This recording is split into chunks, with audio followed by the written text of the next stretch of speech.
Olá, estamos aqui para mais um estudo da revista Betel e essa semana estamos estudando um chamado arrependimento, a lição 6, que vai mostrar aí o que antecede o rei Davi escrever esse salmo tão lindo que é o Salmo 51, as atitudes e toda a trajetória desse momento até chegar ao momento de arrependimento. Lá em 2 Samuel capítulo 11, vai dizer: Davi comete um adultério e um homicídio. Esse capítulo vai narrar o momento da vida do rei Davi em que ele vai tomar muitas atitudes e vai cometer uma sequência de erros e pecados. O primeiro que podemos estudar é que a palavra vai dizer que os reis saem à guerra. Davi deveria estar na guerra, na frente de batalha, na frente ali do seu exército, comandando o exército, mas Davi não sai para a guerra.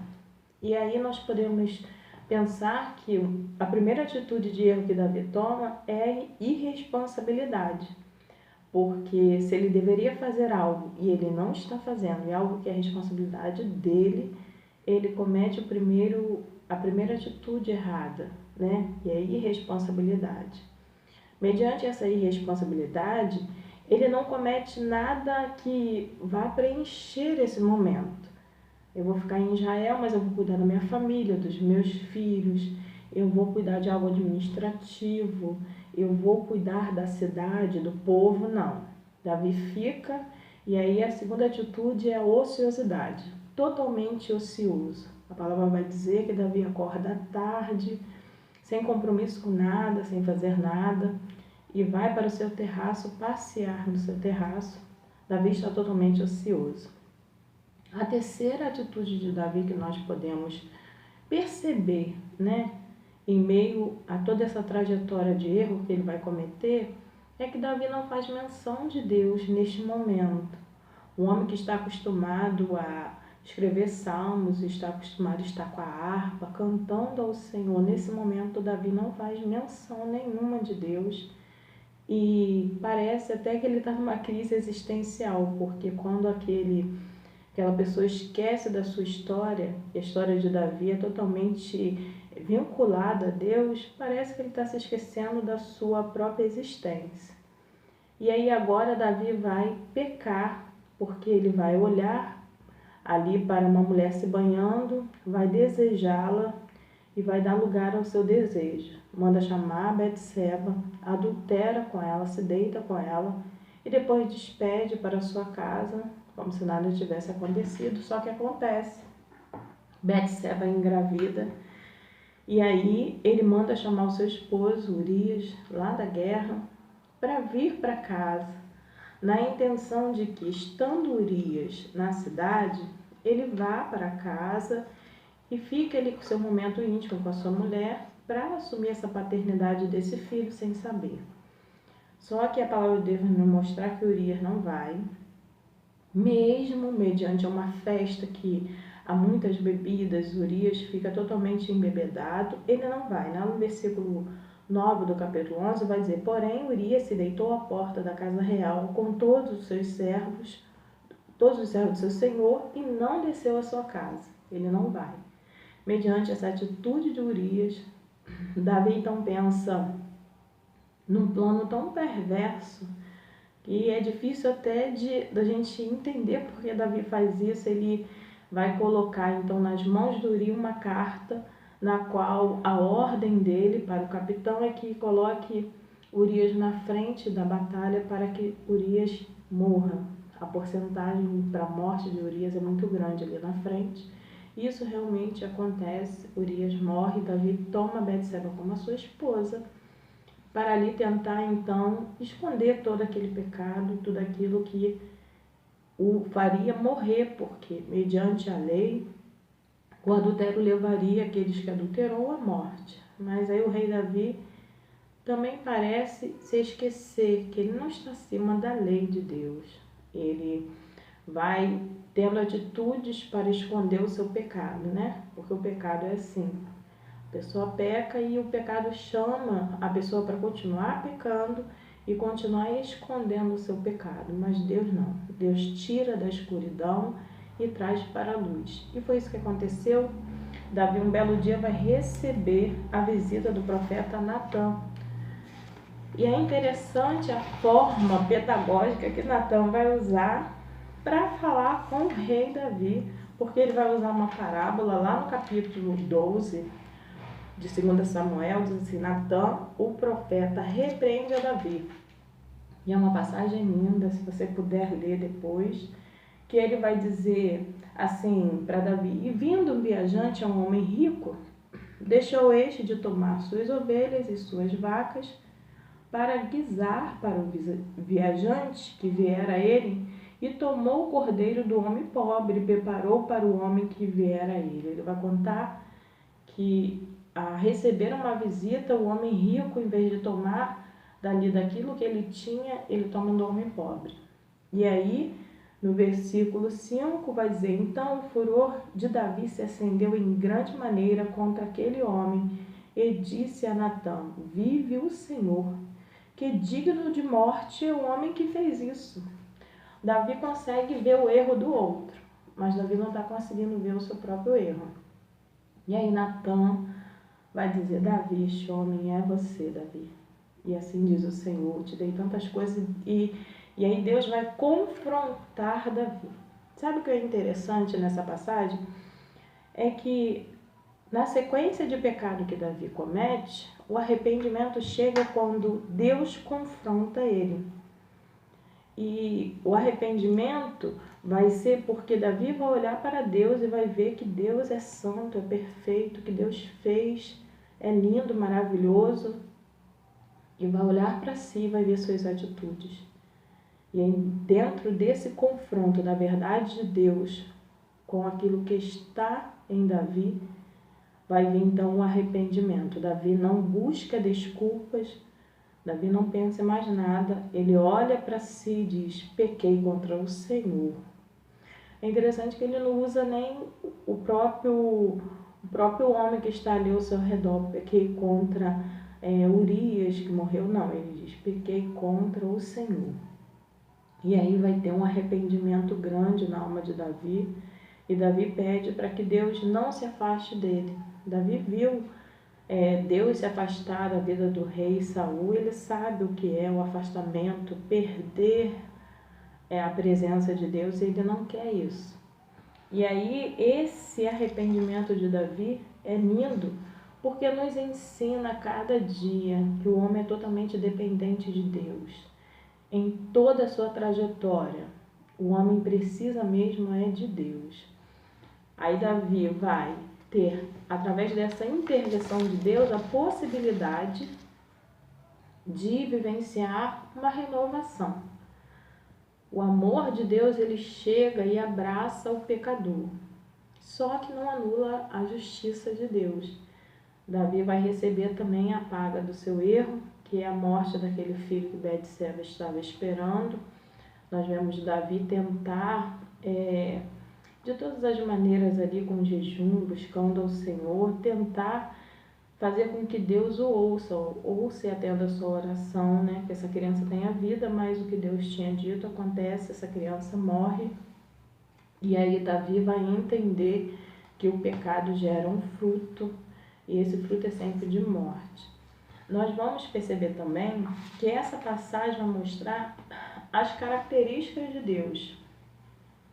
Além dessa passagem mostrar como o ser humano deve se arrepender verdadeiramente, não se sentindo culpado, e eu até coloquei nas minhas anotações que, de repente, a culpa pode até ser um processo ali de arrependimento, mas não é o lugar que Deus habita para que haja conserto. O lugar de conserto é verdadeiramente o arrependimento. Quando o homem se arrepende, olha para si, vê o seu erro, se permite ser confrontado por Deus e ver que Deus está sempre certo, é claro. Então, essa ação de arrependimento vai gerar também uma restauração. Mas uma restauração que tem também as suas consequências, né? Um pecado tão sério como o do rei Davi, que envolve tantas pessoas, trouxe também sobre a sua casa a justiça divina, porque Deus, ele tem os seus modos de agir, o amor dele não anula a justiça e aquilo que nós plantamos. E aí nós vamos ver Natã com uma sabedoria linda diante de um rei. Perceba que esse profeta vai ser inspirado por Deus para confrontar Davi. Ele não vai com uma palavra dura diante de Davi só porque Deus o enviou, mas ele vai com uma ação muito linda, até que pedagógica, que depois nós vemos Jesus usar, né, as parábolas, contar algo para fazer a pessoa usar o seu raciocínio lógico, pensar, sair um pouco ali das suas emoções e entrar no racional e entender as coisas. E aí nós vemos também o amor de Deus, que é maior do que o pecado. A palavra de Deus diz que nada pode nos separar do amor de Deus, né? O pecado, de certa forma, separa o homem até que o vínculo do arrependimento o traz de volta para a presença e para entender o quanto o amor de Deus continua sobre a vida dele. No tópico 3, para finalizar, diz os pedidos do salmista. Nesse Salmo 51, Davi vai fazer alguns pedidos e esse é um salmo que deve ser assim, o salmo de cabeceira de todos nós, porque nós precisamos entender que a nossa natureza pecaminosa muitas das vezes nos chama para pecar e mediante um pecado você precisa reconhecer que o caminho de volta para a comunhão com Deus é o arrependimento. E você precisa entender o teu pecado, confessar o seu pecado, estar diante de Deus fazendo essa renovação de aliança, de comunhão com Deus. Aí aqui diz, conhecer a sabedoria, né? Davi, após reconhecer o seu erro, Davi expressa seu anseio por ter seu coração cheio de sabedoria. Davi percebe que estava lhe faltando sabedoria, porque os seus atos são atos tolos, né? Ele vai cometer tanta tolice que ele vai perceber que o que falta na vida dele é a sabedoria. Depois, purifica-me como isopo. Davi pede ao Senhor que o purifique com isopo. Davi queria ter a certeza de estar completamente purificado. O isopo é um arbusto aromático com um cacho de flores amareladas que crescia nas fendas da rocha. Era usado na cerimônia de purificação. Outra passagem relacionada ao isopo ocorre quando os israelitas, para que os seus filhos escapassem da morte dos primogênitos no Egito, molharam um feixe de isopo no sangue do cordeiro sem defeito, morto naquele dia, e besuntaram o alto e as laterais da porta de suas casas. Davi queria estar protegido para não pecar mais, ele queria estar purificado. Na vida de cada um de nós, o que nos purifica é o sangue do Cordeiro. Ele purifica o homem de todo pecado. Tanto é que em Apocalipse vai dizer que bem-aventurado aqueles que lavaram as suas vestes no sangue do Cordeiro. Então, essa lavagem que Deus traz para as nossas vidas através do sacrifício do seu Filho dado por Ele para nós, é o que nós precisamos todos os dias. Você precisa entender do poder eficaz do sangue de Cristo sobre a sua vida para te purificar, né? Por isso precisamos ter em nossa vida a certeza que quando nós nos colocamos diante de Deus para confessar os nossos pecados, para pedir por misericórdia, por perdão, isso acontece através desse sacrifício lindo da cruz, quando Jesus nos compra, né, e paga por nossa vida um preço de sangue. Então tenha certeza disso, toda vez que você pedir a Deus para ser purificado, esse sangue é eficaz para trazer purificação para a sua vida. E a alegria da tua salvação, que que é aí que a gente chega num momento muito lindo, que a gente pode voltar lá e ver. Essa ociosidade de Davi parece estar voltando à alegria da salvação de Deus, a alegria de ter Deus como dono da sua história, da sua vida. O Deus que separou Davi para viver maravilhas e, além de tudo, ser salvo por ele. Nós não podemos perder a alegria da salvação, a alegria de pertencer a esse projeto do reino dos céus que é lindo.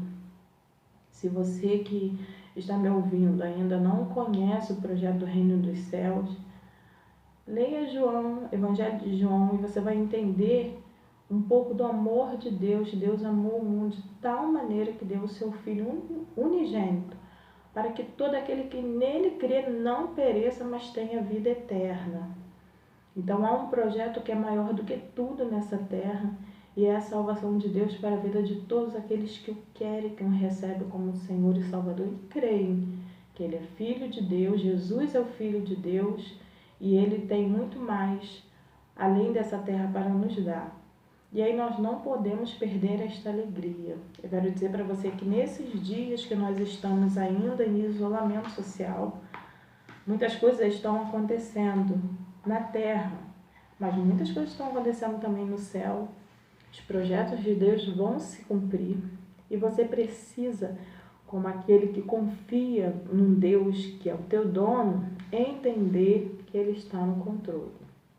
Deus não perde o controle nunca. E a nossa vida pertence a Ele, a nossa alma, o nosso espírito, tudo que é em nós pertence a Ele. E Ele sabe dar conta deste projeto maravilhoso de salvação. Aquele que começou a boa obra, Ele vai terminar. E nós precisamos confiar nisso. Então eu quero te convidar para nesses dias aí, você sentir a alegria de conhecer a Deus. E você que ainda não conhece, busque conhecer esse Deus, Ele é maravilhoso. De repente você não tem interesse por Deus, porque tudo que você ouviu falar de Deus é contaminado pela versão que o homem te contou. Mas procure por Deus aqui, ó, a palavra dele, no Evangelho de João, é um lindo evangelho para você que ainda não sabe muita coisa sobre Deus, aprender um pouquinho e entender que Deus, Ele é lindo, Ele é santo, Ele é perfeito, e de repente Ele não é nada disso que falaram para você. Contaram uma história errada sobre um Deus maravilhoso. Eu quero desejar Feliz Dia das Mães, principalmente para minhas alunas da classe Esther, que é um motivo de tanto empenho de fazer um vídeo, de poder estar colocando aí a minha imagem à disposição de vocês e dizer que eu amo vocês, que tudo vai dar certo, que vai passar, que nós estamos juntas aí nesta caminhada. Podemos não estar na presença juntas, nem em presença, mas estamos juntas ligadas no mesmo propósito, no mesmo Espírito, adorando a um único Deus e tendo a certeza que tudo isso é só mais uma experiência para ver o quanto nosso Deus é poderoso e fiel. Feliz Dia das Mães, curtam bastante, façam um almoço gostoso, beijem seus filhos, né? Porque eles estão dentro de casa com você, e eu creio que o amor de Deus está sobre as nossas vidas e vai dar tudo certo. Feliz Dia das Mães, classe Esther, Feliz Dia das Mães para você que vai ver esse vídeo. Se você está no momento aí que esse Dia das Mães te traz tristeza, que Deus traga consolo para o teu coração. Se há percas, né, nesse momento aí, que Deus possa restaurar a tua alma e que possa consolar, te trazer paz, consolar as tuas emoções. Creia que tem muito mais aí de Deus para você conhecer e entender, e muita coisa ainda Deus vai te mostrar, que Ele é muito fiel e bondoso. Nosso Deus é lindo, e eu trago essa palavra também para você que de repente está chorando, mas que Deus traga o consolo para a tua vida. E você que está num momento aí de muita impaciência, tenha fé, tenha esperança, tudo isso vai passar. Tenha um bom dia em nome de Jesus.